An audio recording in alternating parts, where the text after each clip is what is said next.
आज दिन बुधवार दिनांक 3 अगस्त 2022 और आज के हमारे संदेश का शीर्षक है चिंता वस्तुओं को बदतर बनाती है। किसी भी बात की चिंता मत करो, इसके बजाय हर बात के लिए प्रार्थना करो। परमेश्वर को अपनी ज़रूरतें बताओ और उसके उत्तरों के लिए उसे धन्यवाद देना मत भूलो।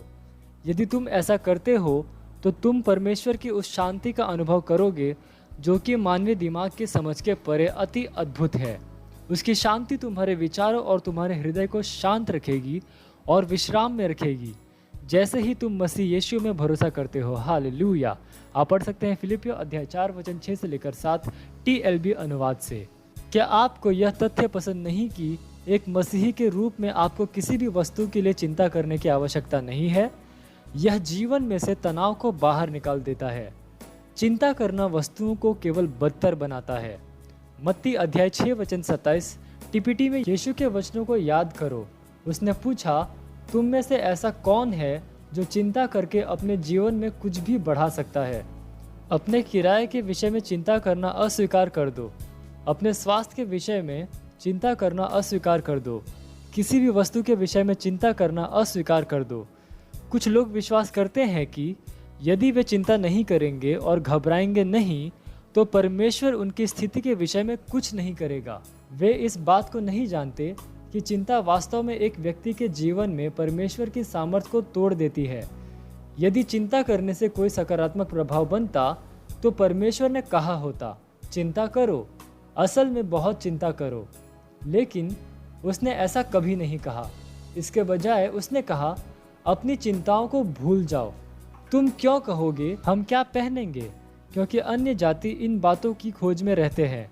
क्या तुम्हारा स्वर्गीय पिता नहीं जानता कि तुम्हारे शरीर को किन वस्तुओं की आवश्यकता है? मत्ती अध्याय 6 वचन 31 से लेकर 32 TPT अनुवाद में आप पढ़ सकते हैं। हालेलुया। चिंता दुष्ट का एक जलता हुआ तीर है। इफिसियों अध्याय 6 वचन 16 में आप पढ़ सकते हैं। इसलिए जब यह आप पर प्रहार करे तब इसे रोक दो। वचन को इसके विरुद्ध में इस्तेमाल करो। हर दिन दृढ़ बनो कि आप परमेश्वर के वचन का अभ्यास करेंगे। उसका वचन कहता है, घबराओ मत या चिंता मत करो। चिंता करने के बजाय प्रार्थना करो। होने दो कि याचिकाएं और स्तुति तुम्हारी चिंताओं को प्रार्थना में बदल दे। परमेश्वर को अपनी बात बताते हुए जल्द ही परमेश्वर की परिपूर्णता का एक बोध कि हर वस्तु मिलकर भलाई उत्पन्न कर रही है आएगा और तुम्हें शांत कर देगा। यह अद्भुत है जब चिंता को हटाकर यीशु मसीह आपके जीवन का केंद्र बन जाता है। फिलिपियों अध्याय 4 वचन 6 से लेकर 7 MSG अनुवाद में आप पढ़ सकते हैं। हालेलुया। यह समय है घोषणा का। आप जहाँ कहीं पे भी हैं अपने पवित्र हाथों को उठाकर अपनी आंखों को बंद करके मेरे पीछे ये घोषणा कर सकते हैं। बोलिए, मैं परमेश्वर के वचन से चिंता को दूर करता हूँ।